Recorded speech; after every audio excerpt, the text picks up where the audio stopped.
I am not teaching, I am publicly learning. But hi and welcome to Learning for Life in the UK test part 50, Exploration, Poetry and Drama, that is on page 25, while doing shoulder impingement training. And if you participate in the shoulder impingement training, that is at your own risk. So we were just talking about how to sail from Britain to the American continents, to the Americas. And so if a sailboat sails, they had to look where the winds are. Not in all seasons, not to all months, the seasons are the same. And it's also on other parts of the globe. So if you look here, here's Britain. And if you want to go to South America, that is not just one horizontal line. It's not the same climate zone. So here there are 4 seasons in the northern hemisphere in the middle and in the south as well. But here on the equator, there's just one season. So on the equator, there is just one season, or a rain and a dry season, but there is no winter, summer, spring and autumn. And I should start at the beginning. Spring, summer, autumn, winter. So if someone wants to sail, so they are depending on the wind. They going from here, from England, for 4 seasons, in whatever season they start, and they're going over parts, if they want to go here to Argentina or something, there's just one season, and the wind is differently in autumn, when in spring, and these are 5,000 kilometers. The sun is completely different at the equator than here. And there are lots of things, and we're not sailing for 3-4 days, and we could just take the next 3 days where sunny weather and the wind from the right direction, but we were sailing for, I don't know exactly, but let's say 6 or 8 weeks. So there were weather changes, and if someone actually wants to know how to sail from England to there, that takes adventurism and exploration. So there were English explorers who were looking, and you can't just do it with one travel route. Maybe you come into a storm, and you think, here in the middle of the Atlantic, it's 3,000 kilometers, there's perfect wind, and we can sail perfectly on, but maybe that was just for 1 week, and now 2 months later another ship comes and there's no wind, and they're just hanging in the middle of the ocean. They can't row 2,000 kilometers, and they have a problem, so they have to look, where can they sail? Now one good route for sailboats is to go down pretty much to Africa before the countries here, and then to sail here. There are winds going into that direction. So that is the same route. Is sail ships don't sail here directly over, and they don't just sail down. They don't take the direct route. They are going down to Africa, and then they pass over. So there were English explorers, and they sought new trade routes and tried to expand British trade into the Spanish colonies in America. So that is not a little thing. That is a big thing, and that is very costly. A ship takes weeks for one route, and it's dangerous, and you can't just send out 100 ships, hey, look, there's a way. Imagine just half of them come back, so it's dangerous, it takes decades to do it. And they did not just want to go to one country, they wanted to go to different regions. And now if they find out here's a good wind from here to here, what if they wanted to go to here or something like that? So they have to really search. The point I want to make is, except of explaining the complicated sentence a little better, that is actually something to do. That is not just a little bit. Let's start with the shoulder impingement training. We're having the feet standing a bit over shoulder wide apart, just comfortable, and we're going with the shoulders back, up, and front. We're doing forward shoulder circles.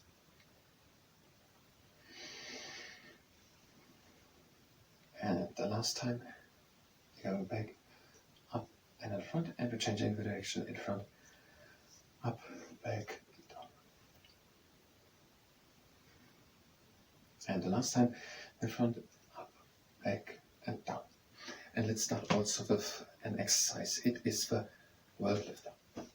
We're having a stable stand. We're having long arms, no bend in the elbow, hands form to fist. We're turning these fists to the inside, so internal rotation of the arms, and bringing the scapulars back together, so down and back together with the scapulars. The arms to the inside, and the scapulars down and together, and with pressure. And open the chest a little bit to the sky. Now turn the arms to the outside, and the scapulars down and together.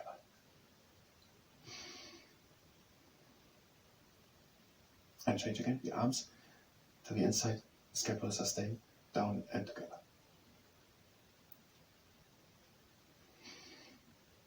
And the last time, the arms to the outside, and the scapulars down and together. And releasing. And the siblings exercise the arms to the outside, the fists a little bit in front, bring the arms in front, scapulars down and together. And better with pressure. And now the arms back, and the scapulars up and in front.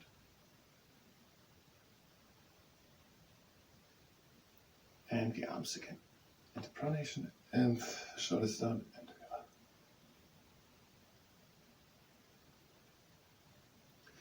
And the last time switching, the arms back, shoulders up and in front.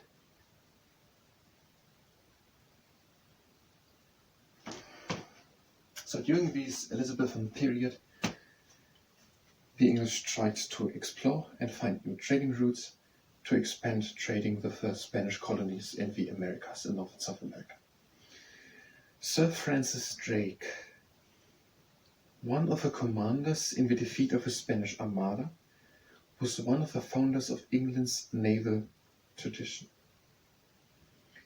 So Sir Francis Drake was one of the commanders in the defeat of the Spanish Armada. In 1588, the Spanish Armada, so lots of ships of Spain, had driven out. That is written here. I'm not saying that from my knowledge, because I'm not sure if we can just say that like that. Lots of ships, the Spanish Armada was coming from Spain to England, and they wanted to conquer England, and they wanted to re-Catholicize England. England had become Protestantic under Elizabeth I. And they were defeated by the English. So in that defeat by the English soldiers, they had commanders, and one of these commanders was Sir Francis Drake. And Sir Francis Drake was again one of the founders of England's naval tradition. So naval tradition,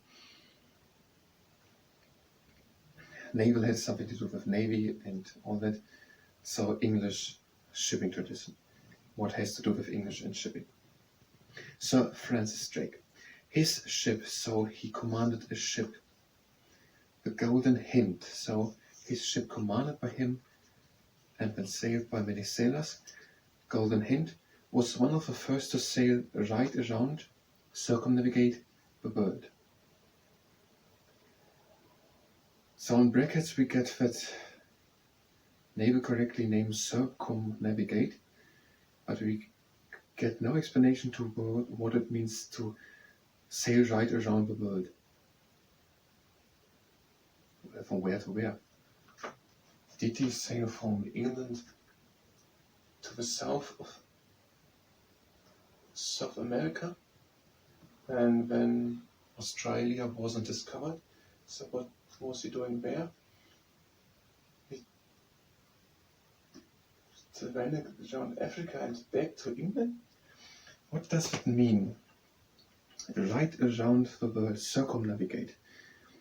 Well, no explanation, and I don't have one. Next exercise. We're bringing the arms up, and now we're shrugging the shoulders up, and we're letting it all down again. If it hurts, then don't do it. We are bringing the arms up, and we're shrugging the shoulders up, and we're releasing it all again. We are bringing the arms up, we're shrugging the shoulders up, and we're releasing it all again. And last time. The arms up, shrug the shoulders up, and release them again. And now we have 6 minutes left, so we'll continue with the exercises. We're doing the pretzel, the arms together, and we're bringing them down to the outside, and we're just concentrating on the movement which the scapulars are doing. Just concentrate what are the scapulars doing there. Is it just our back and we never think about it? Or are the scapulars actually two bones which can be moved individually? And we will know how we move. So we are going around, so now following the humors basically, and together and vision so that's it. And now the sundial. You can also use a tennis ball or something else. And you have it on the outside, but it should be light so you can catch it, and it should be unbreakable. And we're letting it fall, and we're catching it again and try to have a straight arm. On the other side,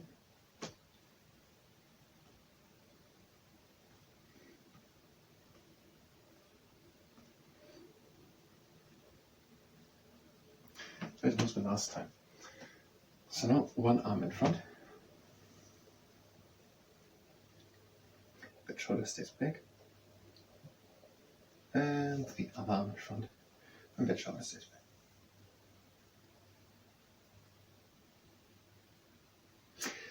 Five minutes for exploration, poetry, and drama. So, Sir Francis Drake, who was the commander in the defeat of the Spanish Armada in 1588, was the commander of the Golden Hind, who was the first ship to sail around the world, and he was one of the founder of naval tradition of England. One of the founder of England's naval tradition, and his ship, the Golden Hind, was one of the first to sail right around the world. If it was just one of the first, why is it then so particularly named? But we have some other time here, one of the most popular. Elizabeth became one of the most popular monarchs in English history. I noticed over the time that oftentimes people say one of the most, even though it is pretty clear if someone is the most. I don't know why. I have some ideas why, but I don't know in particular. So it can be that he was not one of the first to sail, which includes the number one, but that he was in fact the number one. Maybe it's another reason we're going to read on, but I don't think it's about Sir Francis Drake. So he was one of the first. In Elizabeth I's time, English settlers first began to colonize the eastern coast of America. They mean North America. So here they mean here.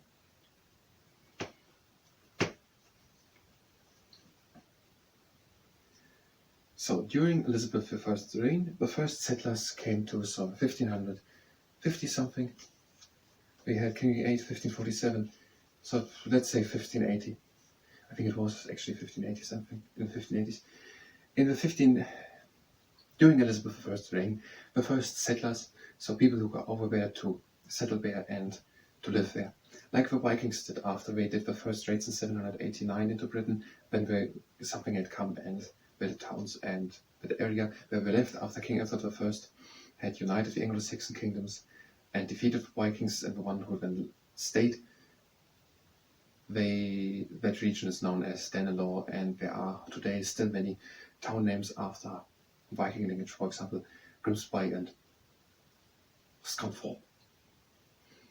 So they came as settlers to the eastern coast of America.